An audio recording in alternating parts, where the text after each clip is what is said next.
Hi, I'm Jackie Toops with Military Saves. We are a nonprofit organization that's dedicated to helping the entire military community of service members, military families, and veterans save money, reduce debt, and build wealth. Welcome today to our Midday Money Chat. We have a very special guest today. We've got Erica Webster. She is a veteran, a fitness professional, the founder of Dub Fitness and Dub Wellness. Yes, she owns two companies.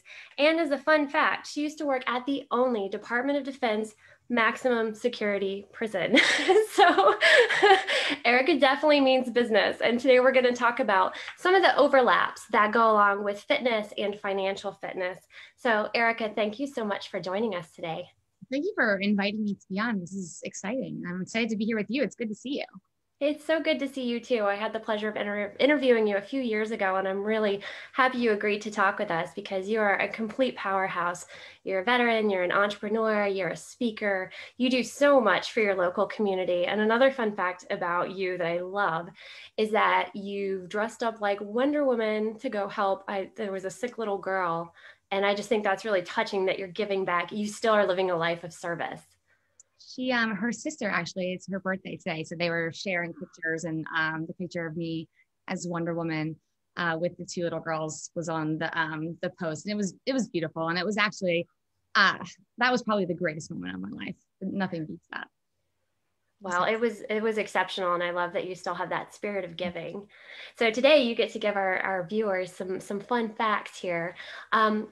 What we do with Military Saves is a lot of it is motivation based and behavior based, and it's ways to stay dedicated to your goals so you can achieve that level of financial fitness.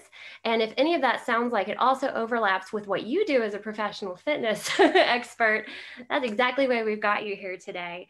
So I'd like to start out with a few questions. My first one is, what inspired you to open Dub Fitness after you got out of the military? So the inspiration actually to start a gym was in the Army. I got certified as a fitness trainer while I was serving on active duty. And it started with just soldiers who were on the overweight program or putting together programs and going to the gym. When you're in Iraq, there's not really anything to do besides go to the chow hall and go work out. So it kind of came to fruition there. But when I exited and I was kind of trying to find my path, and long story short, I was lost floating around, didn't know really what I wanted to do as a civilian. A friend of mine suggested that I started group fitness, and he put me in touch with a mentor who was like, just run like a mom challenge or something in the neighborhood. And so I did. And from there, we were just outside, and it was moms who wanted to get out of their house. And I needed something as well to kind of motivate me to get out of bed in the morning and to kind of get started with my new life.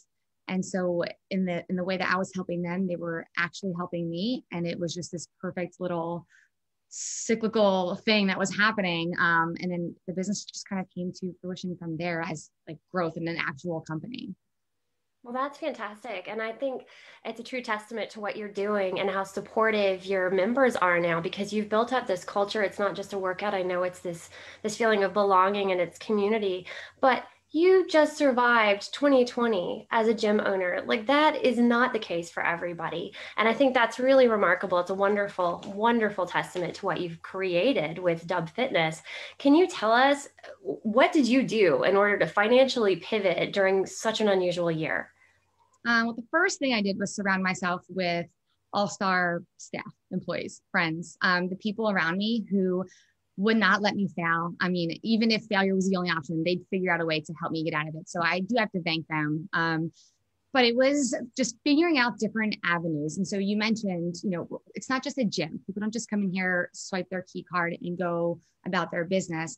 We are so intertwined in each other's lives in such a good way, though. So when we were shut down, I would host tea with Coach E. So they call me Coach E, and E Dub is my nickname. So that's why it's Dub Fitness. So we would have tea at 9 a.m. People would log on.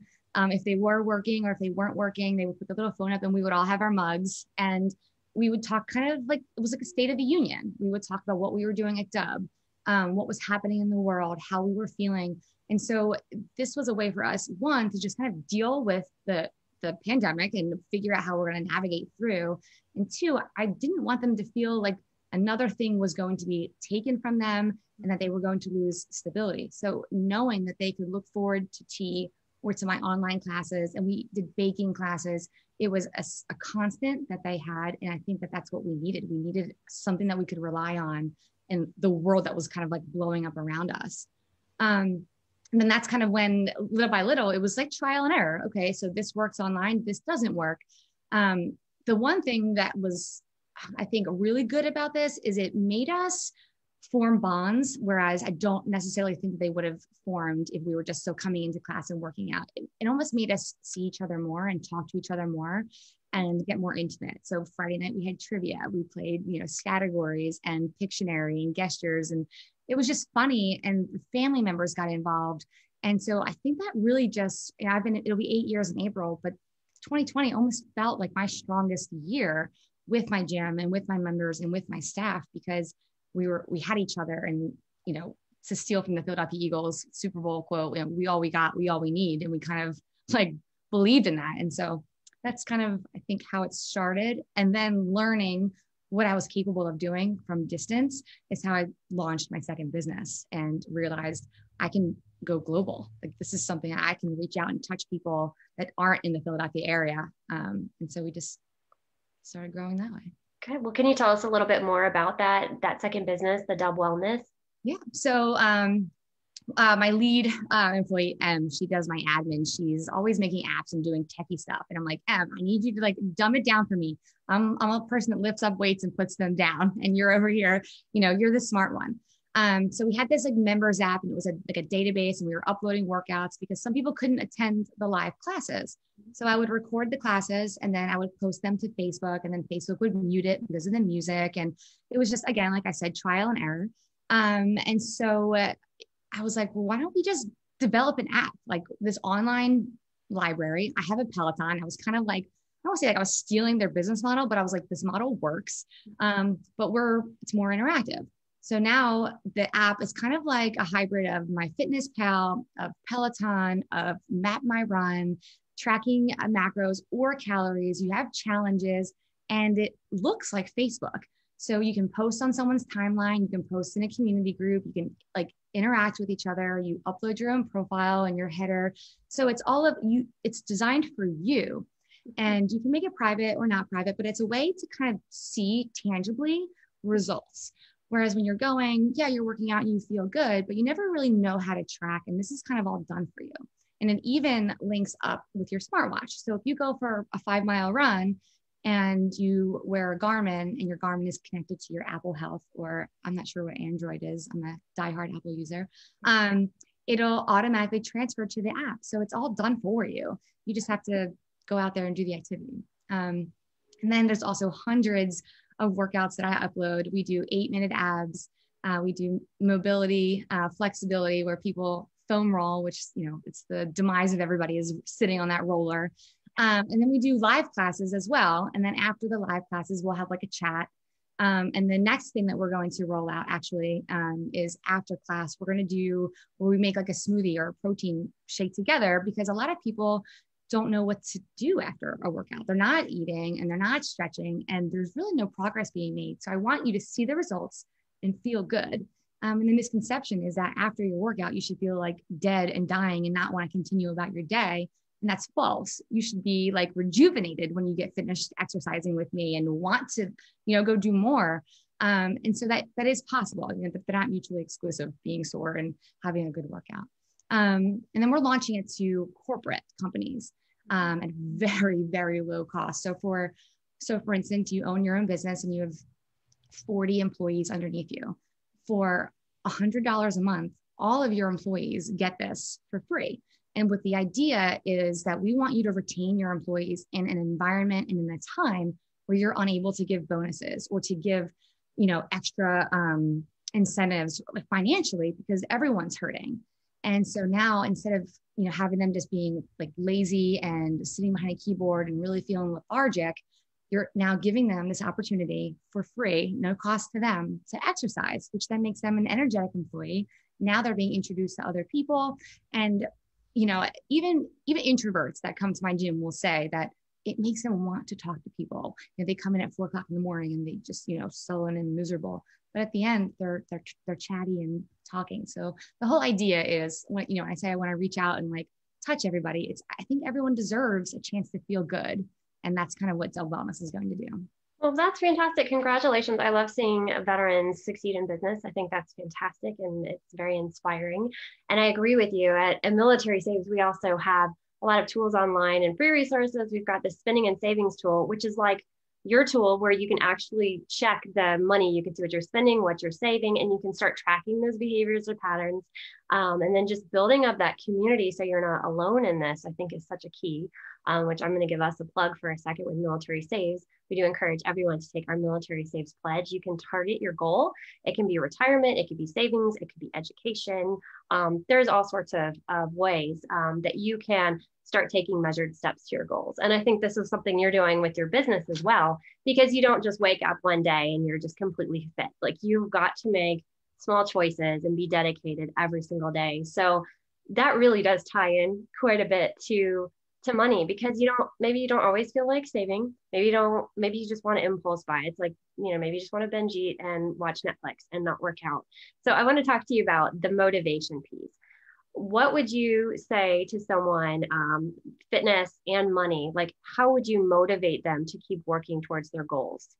So it's funny. You mentioned being able to track it and see, and any of my members will tell you, I'm always saying, write it down, have it in a journal, see it. Even like with food, if you don't see it, it's like it didn't happen. And so the same rule applies to a credit card. I can tell my Alexa right now, and I shouldn't have said her name because now she's going to tell. She's going to, yes. But I can make a purchase without even pulling out my wallet. And so that's so dangerous, right? So I'm not seeing it. The price isn't bothering me. I'm not affected by it. So I think having goals written down. On the other side of me here, I have a board and it's just full of Post-its and notes, and it's things, like what I can afford this month and what I can't. And that's kind of something that I wasn't necessarily good at doing probably before 2020. I wasn't just spending money, but I wasn't watching what I was spending the money on and thinking about how it was going to play out in the future. So the same rules apply with the goal setting. It's SMART goals. So you want to set small little goals at a time. So whether it's fitness or finances, the same thing. If you're accomplishing one small goal each week or every 2 weeks, it's going to encourage you to keep going. If your goal is to save $10,000 and it's going to take you 2 years to do that, the likelihood of you sticking to it is probably very small. Same thing with, I'm going to lose 50 pounds. The likelihood is very small. So if you set a goal of a pound a week, or I'm just going to incorporate vegetables on my plate instead of a starch, something like that, these are all little goals where you can check the box and feel good about yourself every time that you do it.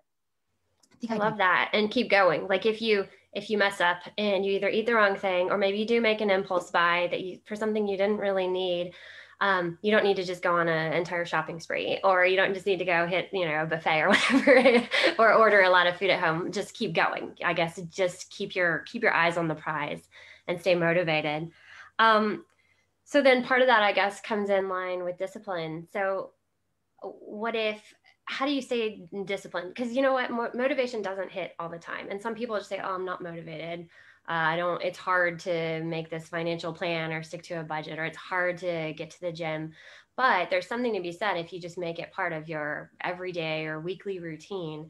Do you have any sort of advice on how to just keep that discipline with finance and with fitness? Yeah. So motivation, I think, is a load of crap, right? Motivation, you can listen to Tony Robbins, David Goggins, Jocko, and you're listening and you're like, yeah, like you're so pumped up and you're so motivated and you want to go conquer the world. And then it stops, you go to the bathroom or something, and then it's gone. Like, it went away. So motivation is good. It's a start, I think. But if you're solely relying on motivation, you're setting yourself up for failure. Whereas discipline is static. Discipline is a hard, solid, thing that's going to keep you doing it. So discipline doesn't happen overnight. So it's something that you're just kind of like taking small bits, at a time. As you're watching a house get built, the foundation has to be there first. you need to establish, and like we said, that those SMART goals, whether it's fitness or finances, if that foundation isn't complete, you can't build on top of it. You're going to topple, you'll binge, you're going to spend money, you're going to, swipe the credit card. And then it's so easy to just be like, oh, I'm so far behind. It just doesn't even matter anymore. So I think accountability is very important to maintaining discipline. So I always recommend doing things in partners and groups. So we're often doing challenges with each other. Right? So right now we're doing 100 push-ups a day for 100 days. And I created this group for the public. I think I know maybe 40% of the people in there, but every day when I wake up at 3 a.m., I post daily accountability, and everybody just types in their 100. Or some people are doing 20, some people are doing 50. And there's the proof that it doesn't necessarily need to be this huge goal, but those people who are doing 15, 20, 25, their goal is to do 5 more each week for those 100 days, and seeing the evidence. And one of my clients actually just texted me today because I have her writing on a calendar, and she's like, seeing it on my refrigerator is the most motivating, inspiring thing, because that's mine. That's me. I'm looking at what I've done. And so there's the discipline right there, is looking at that calendar every day and doing the work. And there's a sense of pride when you're actually getting gritty and doing it and earning it. Oh, fantastic. Absolutely. Well, and I will say there's a couple of advantages that we have as far as helping folks with their money motivation, because one of the key tools we recommend is just setting up automatic transfers. I know you can't just set someone up to go do the workout for you, but you can have it where you just have money that transfers and you're not even thinking about it. And it's just building and building and gaining interest. And so, yes, whereas you do actually have to drop and give 20 or 100 for that matter, either way, if you're staying consistent and you have a plan and you're focusing on those goals, you're going to get that desired result. So you're going to get that 6-pack or pay off that debt or buy that house. So there's a lot to be said there. And I love this because I love how it overlaps. So my question for you next, what would be your 3 favorite exercises or fitness tips? My 3 favorite exercises, I'll mix them. So burpees, obviously. For those who are watching or who know me, so we did 20,000 burpees in, I think it was the month of July or August, one of the months. And it was just to kind of see if we could do it. And then my friend John and I actually applied to the Guinness Book of World Records to break the record for 24-hour burpees, which we need to come back to that. I think things happened, 2020 was going on. But again, it's just, that is sometimes that movement is hard after a long period of time, but it's one of the best ones because it's full body. Another one I would say is your core. So I'm very adamant, and I think I say imprint your spine and pull your belly button to your spine 50 times a class. Like, I need to do that right now. I'll sit up a little straighter. Yes. And I always give the example. I'm like, imagine that you're standing there or you're sitting and a toddler is coming full speed with fists closed at you, and they're just going to punch you right in your solar plexus. Squeeze, right? That's how you should be kind of like sitting all the time. Mm-hmm. Because everything comes from your core, and your core isn't just your 6-pack. It'll make everything easier, to make your workout easier, to make your day easier, sitting in your car, picking something up. So then the third following with that would be flexibility. And so interestingly enough, like I think with finances too, is being flexible. So I am very much against rewarding yourself with food. Everything in moderation. You want to drink wine, you want to eat the cheesecake, do it. I think you should reward yourself in things like new workout pants because your old ones don't fit anymore, or new running shoes because you've been running the crap out of them because you're trying to hit your goal. So now you earned yourself a new pair of shoes. And so financially, this is something that's important too, because you want to be able to provide yourself with the things that you deserve and that are eventually going to help make your workouts maybe easier or more comfortable. And so like being flexible about it, everything is fluid. And we learned this in 2020 that if you have a plan, that's funny, okay? Because it's probably not going to work out that way. So be flexible and move on. So if you're not flexible, there's way more chance of injury, more chance of you getting hurt. And then what happens when you get hurt? You're out.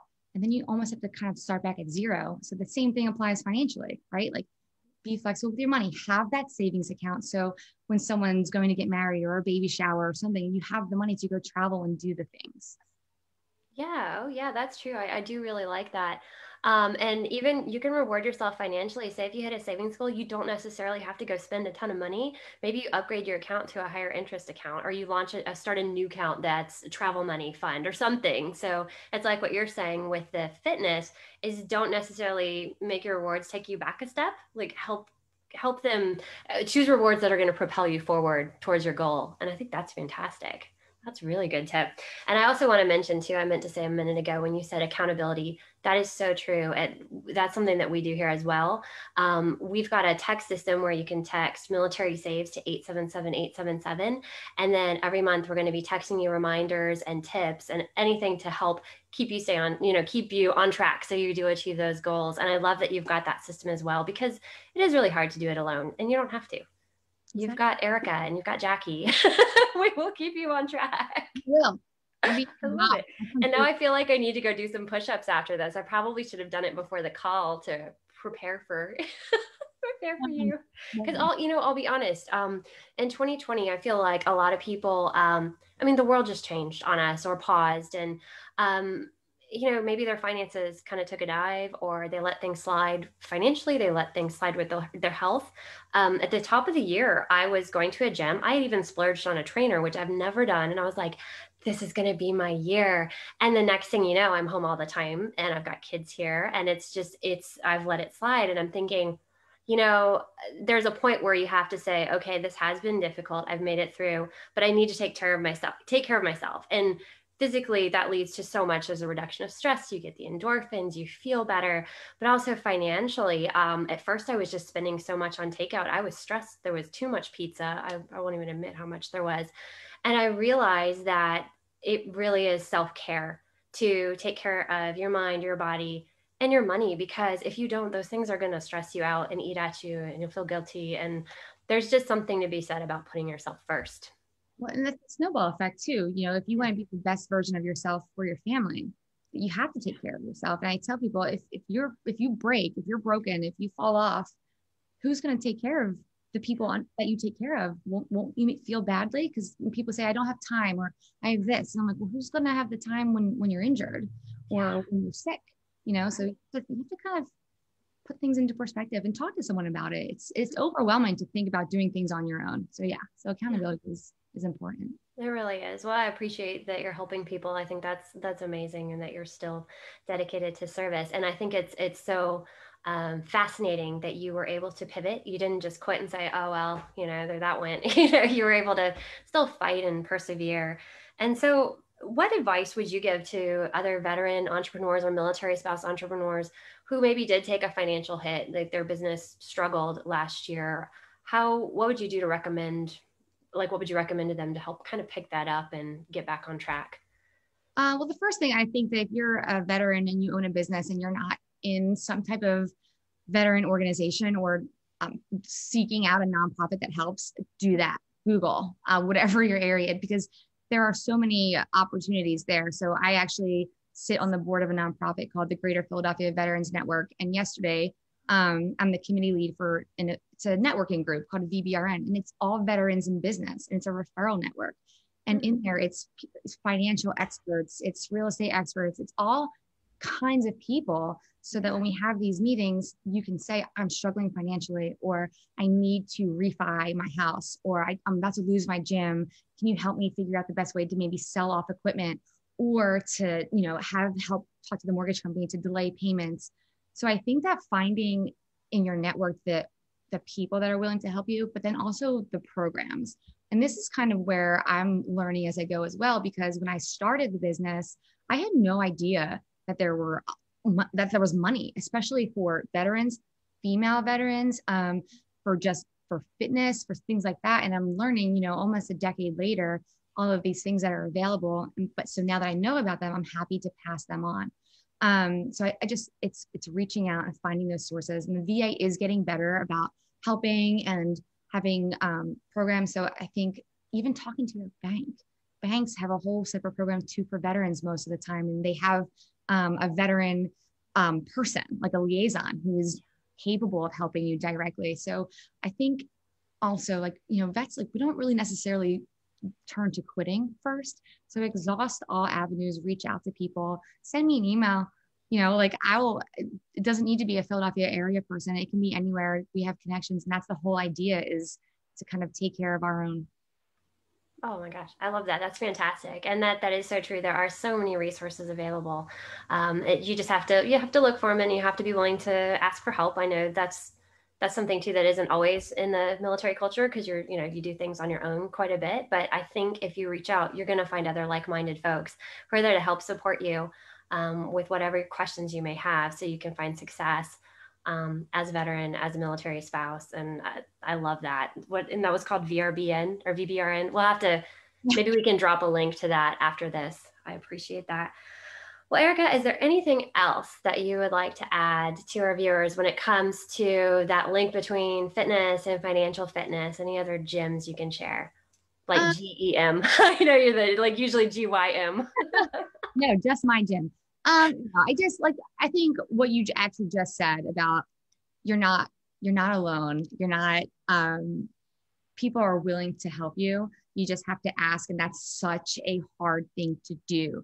And not even just pride wise. Like, my biggest thing is I don't want to ask people for help because I know everybody else is also struggling and has kids and school and work. And I'm like, I don't want to bother them. Yeah, they want to be bothered, bother them, So I think that's a big thing too. But I also want to say, if you're thinking about starting your own company, or you have ideas that doesn't exist, or that you can do something better, the same, like, look into finding out how you can get started, find a mentor.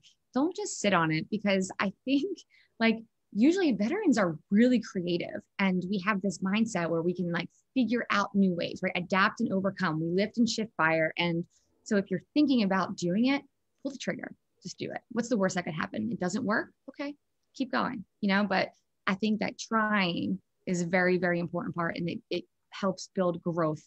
So that's my advice. Excellent. I appreciate it. So use all available resources. Make sure you build that network up, reach out to your community, stay focused on your goals, and take all those little steps, because every little step is going to add up, and you will reach your goals, whether it is, like I said, getting that beach body, getting that healthy condition where you can run a marathon, or it's being financially free.